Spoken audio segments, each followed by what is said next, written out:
والله مشكلەمانەوەی هین موچەکانمانیان ڕاگردێ بۆ 2 ساڵەتی حکومت لێرە بۆمان تەواوەکە لەوێ وەزیر بۆمان ناکا وەزیر لێمان چۆتە قینا بۆمان ناکا قەولمان پێدا و دوایە جاسوستێن و قورعانی وایە ژێ بڕۆن و بۆتانەکەم تێن و دوایە جاژێ وەڵانم کردە و نایکەم هەر هەمان لە سجناوە 1 سەعات بەربووینە و ئەوانی کردەی ئێمە ناکات وەک قۆنتەرات چی بە ئێماڵێت 10 ساڵ موچەتانەینێ ئێمە بۆ 10 ساڵ موچەیەن بە ئێمە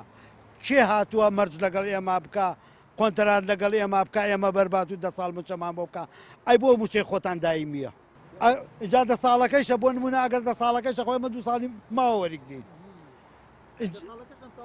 تەواومان نەکردووە ئینجاوەکو ئەمە 2 ساڵ لە بڕاوە ئینجاوەکو دەسیمان بێکەن چەندێکە ئێمە ئین بێرە بەحساب هەموو شتێکمان بۆ ئەکرێ ڕەوانەیە چووکە خەرجیەکیان ئەیان بەدەستیانەوە سەفەری هاتوون 150,000 ناو نەتێ سەفەرێ داوەتیان کردوون ئەمە وەکو مناڵێک بخڵەتێنی و ڕەوانەی ماڵەوەی بکەیت بەو نوع ڕفتار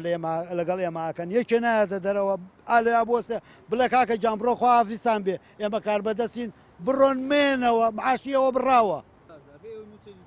هیچ موچەیەکمان نییە ئینجاوەکو من باشترم لەوانە بەخوا هیوای تایە بێوەژنە یا پیاوێکی اختیاری پیرە ئەوانە